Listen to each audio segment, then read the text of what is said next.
In today's video, I'm going to show you how to get the perfect black girl blonde. This look is inspired by Shelly B off of Love Island. If you know, you know. So if you are looking for a step-by-step beginner-friendly video on how to color your hair this exact color, keep on watching. I'm going to go ahead and break down each step on how I achieve this beautiful look. So today's hair sponsor is from Naturally Chic Beauty LLC. This is a black owned luxury hair brand, and I did go ahead and make this wig off camera. This is their raw Indian dye to a 613 color in 24 inches, and this unit is available on their website. But let's go into the coloring. We are going to go ahead and start rooting the hair. I have my hair parted into a middle part, and I am going to go ahead and read the instructions on the box of the color that I am using.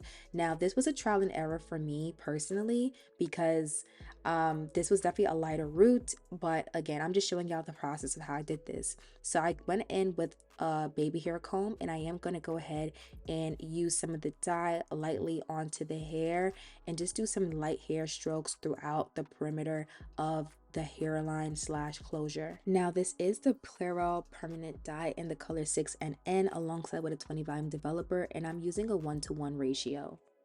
Now for me, I do like using a baby hair comb versus an actual brush on the perimeter just so we can have like that feather type of look, because sometimes with the brush it does look a little bit harsh, but when I do go into the hair and slice some thin vertical sections to dye the roots, I am going to go ahead and use my brush, and I'm just only using just a light amount of dye and then feathering it out on the ends just so that we don't have like a line of demarcation and like a super harsh contrast.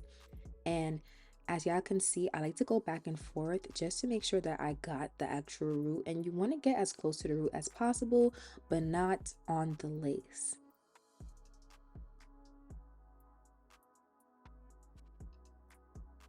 And now once I have this one side done, I am going to go ahead and do the other side off camera, but I'm just going to show you how that looks. And I left it on for a couple of hours before I went ahead and rinsed it out. So I am going to go ahead and rinse it out with some lukewarm water and then shampoo. We are not going to condition yet because we are going to go ahead and tone this hair. So what I'll be using to tone the hair is the T27 toner and 20 volume developer, and I'm going to be using 2 parts of the developer to 1 part of the entire toner. And this is how I achieve my color. I add a little bit of a warm water. You don't want to use hot water, and I am going to just mix that dye or that toner inside just so we could have like a water bath type of method. And then I'm going to dip the hair back and forth to saturate it with the product and comb throughout the hair so that it is nice and beautifully saturated. Now once I let that sit for about 30 to 45 minutes, I am going to go ahead and rinse it out and condition it, and these are the final results. As y'all can see, the root is extremely light. It's cute, but it's not the look we're going for. So I went ahead and used the Ion permanent dye in the color 5NN, which is a shade darker than the one we originally used. And I'm just going to go ahead and reroot the hair. Now, you don't have to do the first step that I did when rooting the hair. You could just go straight to this one, but I'm just showing y'all the process of this look. And again, I'm just slicing thin parts throughout the closure, and then I'm going to go ahead and use my pointer finger and my middle finger and kind of smudge the dye together just so that we can have a gradient ombre type of effect. And this is like a little trick just to smudge out those edges. And this is just one side of the hair, and I am going to go ahead and do the other side off camera. And once that is done, I let that sit for a couple of hours, and then we're on to washing the hair. Now I did go ahead and retone the hair because I wanted it to be extra toned. So I went in with 2 of the T27s and did 4 parts of developer all together. Put a little bit of lukewarm water inside of a bucket just so we could do the watercolor method, and then I'm going to dip the hair inside again. And I'm dipping the hair all the way. Don't be scared to get it on the roots. It's not going to affect the color of the root. And I'm just going to go ahead and just, color the hair. But I did rinse out the roots first before I went ahead and did that. Now for our ombre at the ends, like how Shelly had it, she had like a nice light ombre at the bottom. I am going in with 7NN, which is a darker rich blonde, and an equal part of developer and I am gonna go ahead and do the watercolor method again, but this time I'm only gonna dip half of the wig inside of the solution, and we're just going to go ahead and keep on dipping it, and I'm making sure that I'm holding the hair even. I don't want one side to be higher than the other, so I'm holding it directly at the middle part and making sure that it is dipped evenly. And each time I dip it, I do take it out and I use my comb just to comb through it so that there is no line of demarcation. And this is how I do my permanent dye ombres, the same way like how I do my ombres for my watercolor method when I do crazy colors. And this honestly saves me so much time, but I am going to go in with my silicone mix conditioner and let that sit for a couple of minutes. And then we're going to go ahead and rinse it off and let it air dry. And these are the final results of the color. Now we are going to go into styling now. And y'all, I'm super proud of the outcome of this because it was definitely some trial and error, but it came out fire though. So now onto the styling. I am going to go ahead and cut some vertical layers. We are going to start off with a V taper. So I like to start off in the beginning of the hair and cut in a diagonal motion with my shears, not house scissors or kitchen scissors, but actual shears. And I'm going to do one side and then the other, and it should create like this V taper type of effect at the end. And this is how I lightly layer my hair or frame my face. And then now it is on to going into the hair and getting some deeper layers, okay?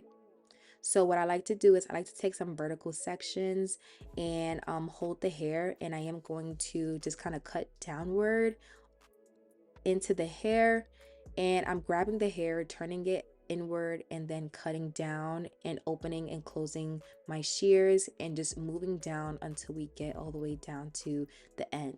And as I can see, it creates more heavier layers up top so that we can have like heavier layers. And I'm just going to do that all throughout the hair. You want to avoid from chopping too much. I like to start off small and then just continuously cut until like I get my desired look.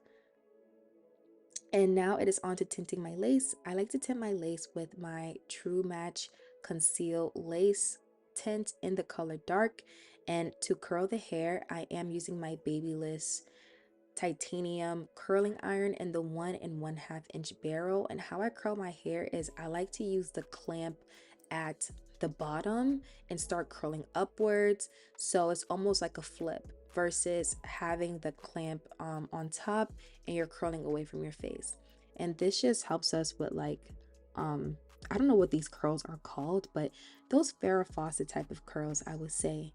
And I'm gonna go ahead and pin my hair once I'm done with the curling, just so that it can cool off, because we don't want hot curls, because hot curls drop very, very fast. Okay, they drop it like it's hot, so you want to make sure that they cool off nicely. And I pin them with some duckbill clips.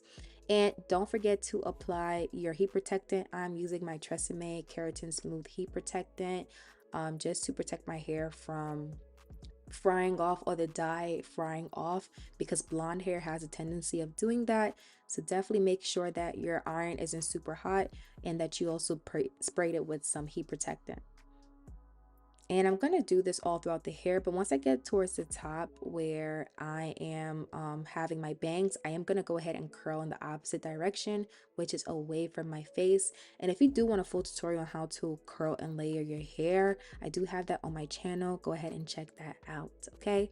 But this one I am going to go ahead and use a Velcro roller, and this is how one side looks versus the other, okay? But now that we are done, we are now gonna go ahead and place the wig on my head and take down these beautiful curls. Now, when you're taking these curls down, you want to make sure that you are taking them down in the direction that you curled them in. You don't want them to go in the opposite way, otherwise they're going to come out looking weird. So however you curled it, you are going to take it down in that same fashion and let it drop in the direction that it was curled, as so, okay? And now once I'm done, I am going to use my rake comb and comb through the hair and just, play around with it. I did recurl the front, and these are the final results, y'all. I really hope y'all enjoyed this tutorial and found it super informative. Go ahead and like, comment, and subscribe to my channel if you have not. and I will definitely catch y'all in the next video. Love you.